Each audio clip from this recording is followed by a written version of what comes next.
Antioxidants, vitamin C and E. Okay, these help to reduce the negative effects of free radicals, as I mentioned earlier. And the fitter you are, the lower your risk is of the damage from these free radicals. Taking it easy on your recovery actually inhibits free radical production. Okay, so actually when you're told to recover and have a day off, that's what you should be doing. You should be physically active, but you shouldn't be doing hard training on your days off to help your recovery. Okay. Now, deload sessions are great for this. I use these as part of my clients' training.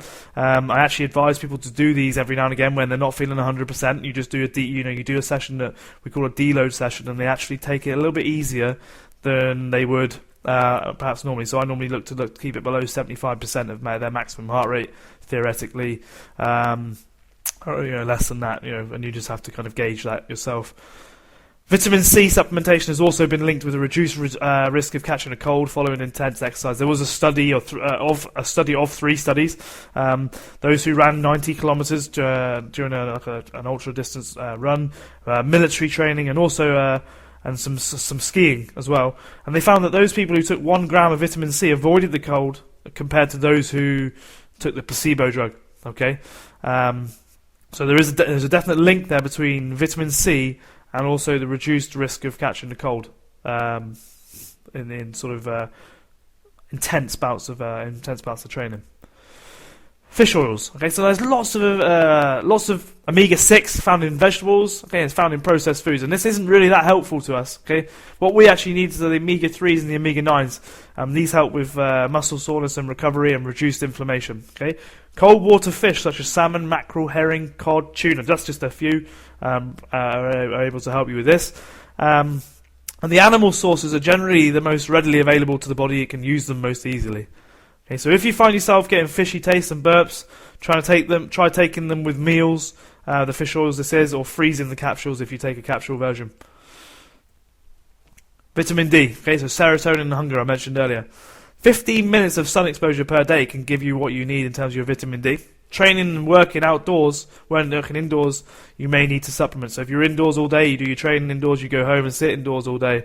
There is a strong case for perhaps supplementing with vitamin D to help with that. Decreased levels of serotonin. Okay, so happy hormone. Increased hunger feeling. Basically, you crave those sugary foods more when we have decreased levels of serotonin. Train outside when you can. Sit with the window open so you can get the full spectrum of light in, and it can hit your eye, and then you can contact that, and you're in contact with the full spectrum to get the vitamin D in. The other way you can do it is to supplement with sort of 400 to 800 international units a day, no more. Otherwise, it can become toxic. So, make sure you're not over prescribing yourself with these supplements. Glutamine recovery. People should get enough protein using the hot shot nutrition plan to allow the muscles to recover quickly. This is why high carb, low protein diets end up with a lack of amino acids and actually poor recovery.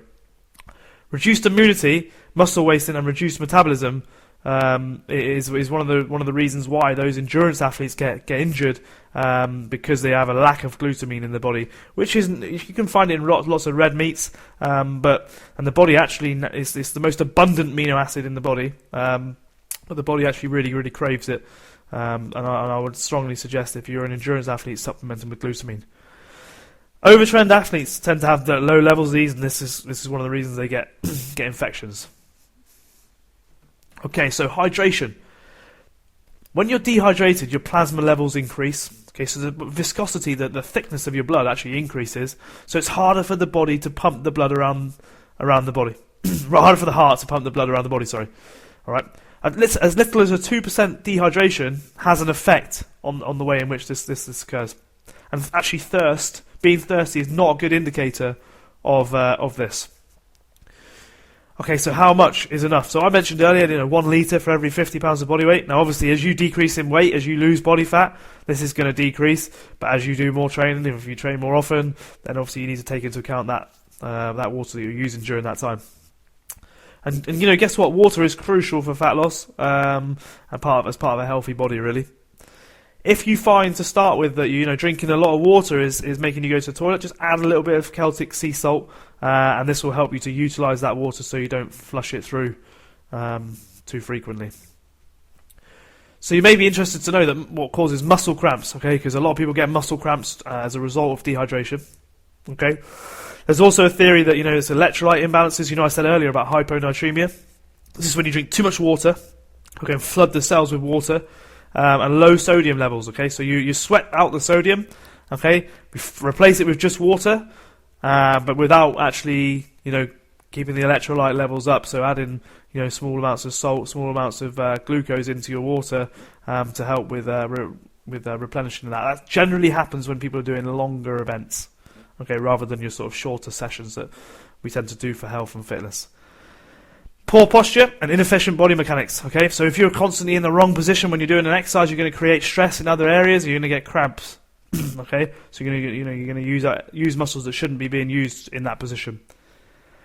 Okay, so workers in occupations that require chronic use of a muscle, so one that crosses two joints, so maybe like a violinist, okay, or something like that. So we've got, you've got their wrist and their elbow, just constantly being used in one motion, okay.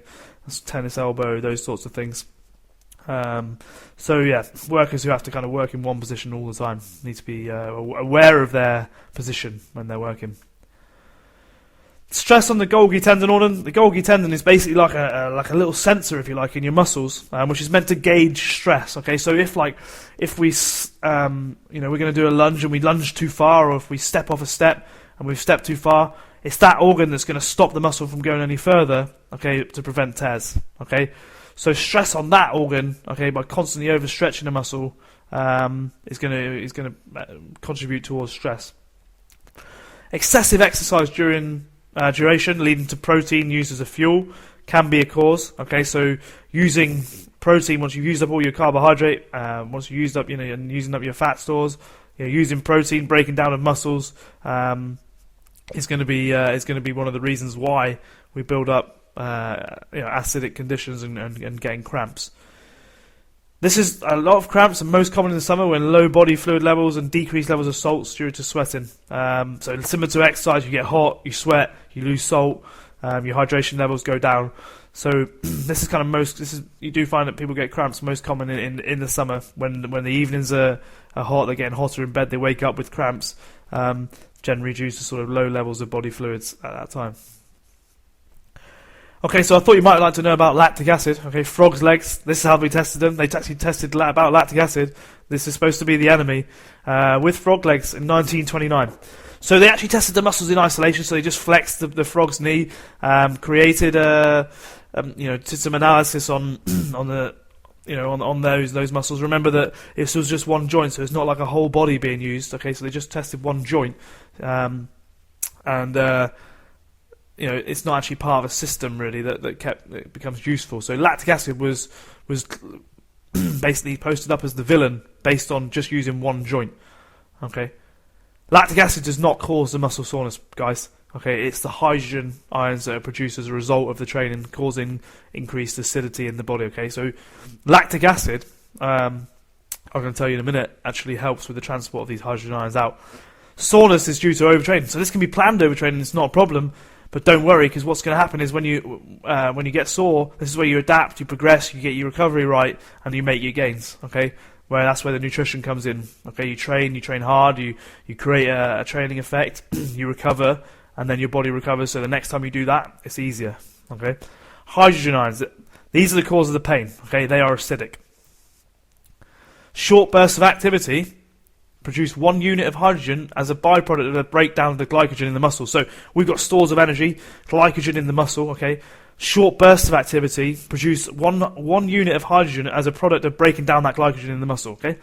When we run out of the muscle glycogen, we then revert to the liver stores of glucose, because remember, glycogen is slightly more easily used than glucose, okay? Glucose is then broken down, and the byproduct of that is 2 hydrogen ions. So once you've used up your muscles stores of glycogen, you then go to the liver, you use up the glucose stores, and you're actually producing more hydrogen as a result of the breakdown of that as a fuel. This is where you get your acidosis, this is where you get your burning sensation. Okay? This is why you should keep your training efficient. Okay? So dipping in and out of this constantly, okay, using those glycogen stores, not dipping into the protein stores, okay, is one of the reasons that we should be keeping our training efficient. Okay, so we're using the glycogen stores as a fuel.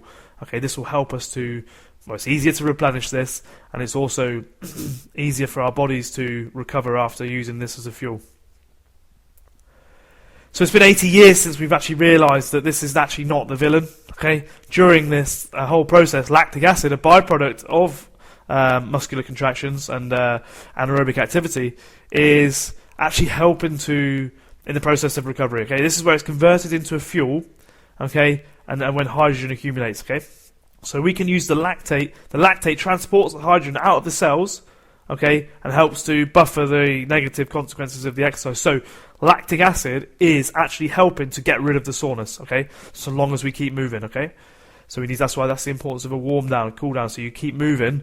So you let the body flush the hydrogen out of the cells. Okay, and create a situation where your body's trying to get back to alkalosis again, preventing muscle breakdown.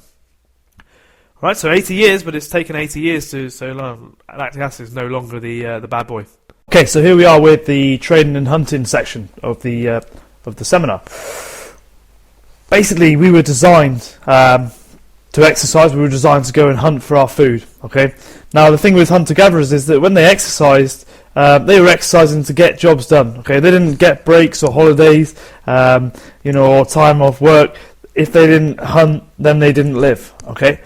So wouldn't it really, if you think of it like this, wouldn't it be disappointing to do a long, hard workout and find there's no food in the fridge at the end? Wouldn't it be good if the intensity of your workout was linked to the amount of food in your fridge? So, the harder you work, the more plentiful, the better the quality of the food is that you're able to eat. Okay, and I think that we've lost this link now between how hard we have to work for things and the quality of what we get. Okay, because it's too easy nowadays to get rubbish stuff. Okay, now, Dale Winton, is to blame. Okay, he isn't actually, but if you think about the concept of supermarket sweep, and that you go around, you get as much off the shelf as you can in as little time, in as little time. That's basically what's happening to us. Okay, we've evolved and completely obliterated the link between energy expenditure and food intake, as I said just on that previous slide. It's now too easy to stroll down the supermarket, doing this supermarket sweep, picking up all the rubbish food. They are too easily available. Okay, there's no real search. The pursuit of good food is now almost harder than to get that processed rubbish and processed food that we unfortunately far too often exposed to. Okay, and guess what? We all gain weight and get sick as a result of eating these foods. Okay, the net result now is an obesity epidemic. Okay, bottom line: USA and and the UK are in an obesity epidemic. Current figures: roughly 2/3 of all Americans are overweight or obese. Okay, 40 million have type 2 diabetes, and cardiovascular disease is the leading cause of death in their country, and we are very, very close to them. Okay, so this is the problem. 4 mistakes, okay, that people make when planning their own programs. Okay, so we're moving on to the training side of things now. Now, there's nothing wrong with any of the things that I've listed below, but really, every time you do something, you've got to know why. Okay, you've got to understand why you're doing it. And I think 4 of the biggest ones I see, doing new things. That's fine, as long as you know why. Cool things, they're fine, as long as you know why you're doing them. Like ultimate fatigue, okay, that's absolutely fine. You need to, there are times you need to go there, but you need to know when and why.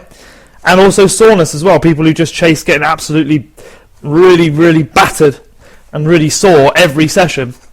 I see things on Facebook like 5 of the hardest sessions in a week. It's just like, well, you're obviously playing some sort of Street Fighter game where you're trying to beat your car up and see how it deals with itself at the weekend. It's just crazy. So the new things, like, things like shake weights, okay?